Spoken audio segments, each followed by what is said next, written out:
Hi everybody, today I hit the road and I'm traveling to the city of Konya from Ankara, which is about 260 kilometers. More about Konya in a minute, but right now we are going through what we call the Konya Plateau, right behind you and this way also.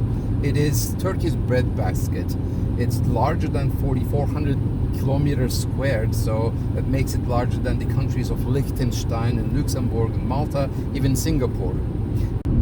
But there's also, maybe you can see behind me, there's a white stripe like that. That is a salt lake. That's one of the largest salt lakes in the world. It is 90 kilometers long and about 25 kilometers wide. It produces more than 150,000 tons of salt annually. Unfortunately, it's getting smaller and smaller. The depth of the salt is about 2 meters, I understand, and you can certainly walk on it in most places.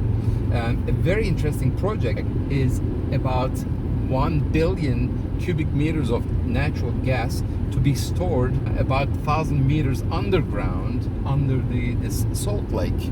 So they actually pump water and that melts the salt layers underground between 1,000 meters, it's 1 kilometer, to 1,400 meters, and then they will pump in the gas and they will be able to store 1 billion cubic meters of natural gas.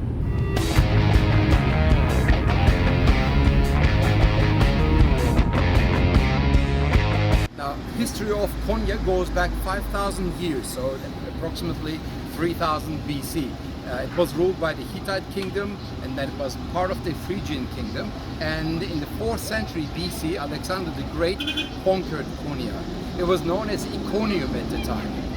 In the 11th century, after the rule of Byzantine Empire, it was taken over by the Seljuk Turks. In the 12th century, actually 1084, and then later in the 15th century, it fell to the Ottoman Turks. Seljuk architecture is famous for 3 kinds of buildings: Madrasas, the religious schools, mosques, and caravanserais, where traveling caravans actually stayed overnight. Now behind me you see the Karatay Medrese dating from 1251. Most Seljuk buildings are actually rather plain stone buildings, but they have these monumental gates, the entrance. And you see one of them behind me. These gates are famous for their mukarnas, these interlocking shapes, architectural elements, and the inscriptions on them. This one is very famous because it uses 2 different kinds of stone, and it's called Karatay Medrese. Today it's used as a museum for tiles. Let's have a look inside.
This is another famous madrasa here in Konya. This building dates from 1264. It was completed in 1264, but it differs from most of the other Seljuk buildings as on its monumental gate, instead of these mukarnas architectural shapes, there's actually inscriptions. This one is famous for its floral designs and vegetal designs, and these 2 inscription lines that go and above the gate that intertwine. The medrese is called the Ince Minareli Medrese, meaning the medrese with a thin or a fine minaret, which is also famous for its tiles, with the original Seljuk tiles from the 13th century.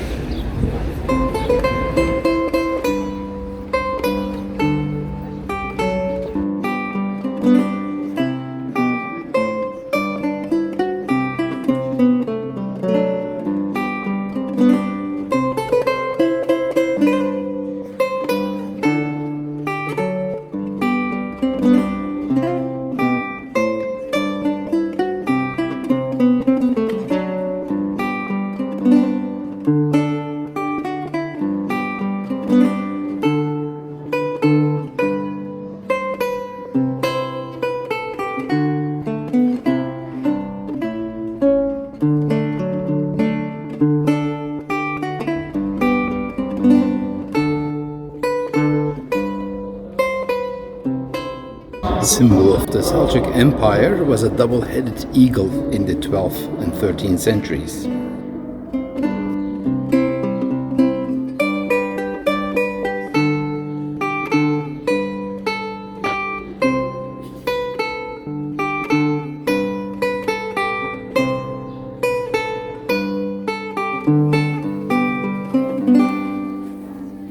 Mowlānā Jalal Rumi was a Persian poet. He was born in 1207 in Khorasan in Iran, but by the age of 10 he was already living in Anatolia, and by the age of 21 he had moved to Konya, which was the capital of the Seljuk Empire, or the Sultanate of Rum. In actuality, his last name, Rumi, comes from that because he had moved to the land of Rome, of the Roman Empire, the former Roman Empire, and therefore Rumi of the Rome. He lived here until the end of his life in 1273, and he's buried right behind me. You can see his grave.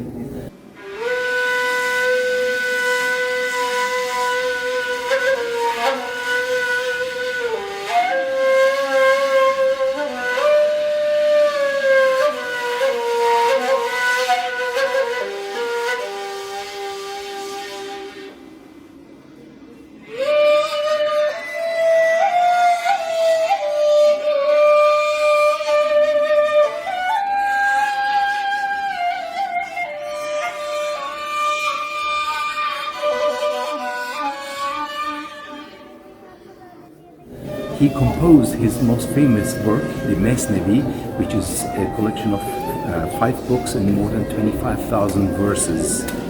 He was a mystic, he was a Sufi poet, and he mostly wrote in Persian, but also in Turkish, in Greek, and in Arabic languages. This is the first 18 verses of the Mesnevi. Every year in December, 18th of December, people from all over the world come and pay their respects to Rumi, to Mowlānā Jalal Rumi, and during the celebration of Sema, which what the whirling dervishes, his disciples, his followers, do.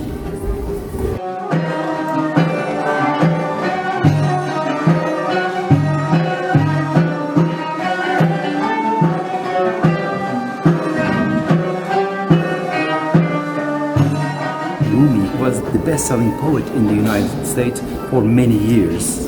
His message of love, 800 years after his death, is still very much appreciated all around the world.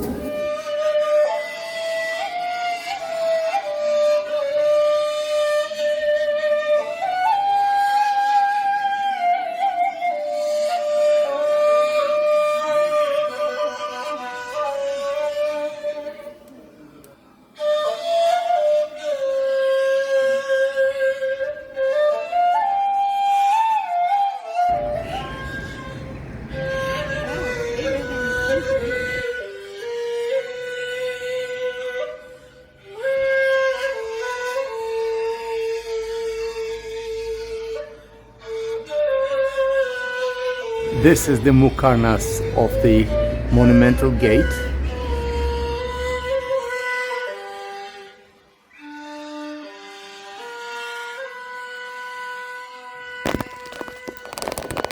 Seljuks built 3 different kinds of buildings: mosques, madrasas, the religious schools, and also caravanserais, like this one. We are actually inside the largest caravanserai in Anatolia. This building was erected in 1229 AD by the Seljuk Turks. Caravans used to travel on the Silk Road all the way from China and brought with them spices and silk and fabrics. And Seljuks, giving such importance to trade, they actually provided protection to moving caravans. These routes had to be protected from bandits, basically. The caravan used to apparently go on only about 8 hours a day. For 8-hour distances, they built caravanserais. They were almost like fortresses. They provided protection, and when you look from outside, you can see they have high walls, and they really are formidable. At sunset, after the caravans would come into the caravanserai, they would close the gates. If you didn't have money, you could actually spend 3 nights here without paying any fees. The Seljuk Turks in architecture were also inspired by the Byzantine architecture. You can see in some places domes, and like this one that has this vaulting which resembles a basilica like the Byzantine or Greek basilica. Caravanserai like this one typically consists of 2 different parts, the winter part and the summer part. We are inside the winter part of the Sultanhan. The other part of the caravanserai, you can see that's the open part, that's the summer part.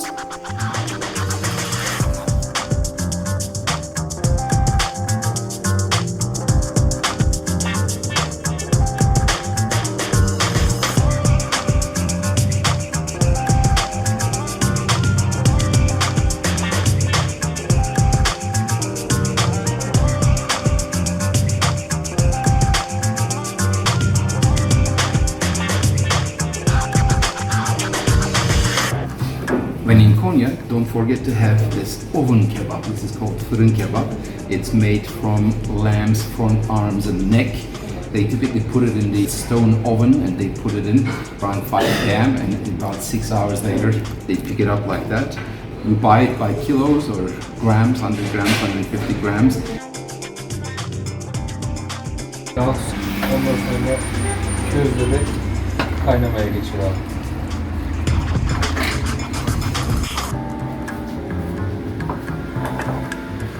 It's served with onions, and onions typically are not so bitter here. They're like apples, you can eat them almost without anything else. And it's served with ayran. It's the yogurt drink. It's like a diluted yogurt. And this is a sesame paste, so it's slightly spicy with these spicy pickled peppers. So, fırın kebab in Konya, and the most famous is the one from 1907, Hacı Şükrü. If you have a sweet tooth, you might also want to try höşmerim. In different places in Turkey, you find different kinds of höşmerim. This is made of kaymak, which is clotted cream, or like the Italian mascarpone, butter, sugar, and it's topped with some crushed hazelnuts. So let's see, it's supposed to be very sweet. For me, not sweet enough. And in most Turkish restaurants, you will be offered free of charge a cup of tea, and enjoy that too. Konya is also famous for its what's called Etli Ekmek. It's like a Turkish pide with ground meat.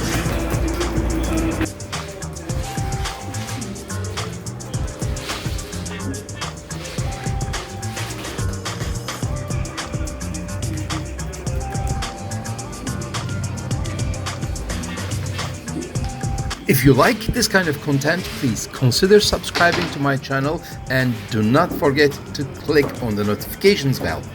Thank you for joining me today at this cultural journey, and until next time, all the best.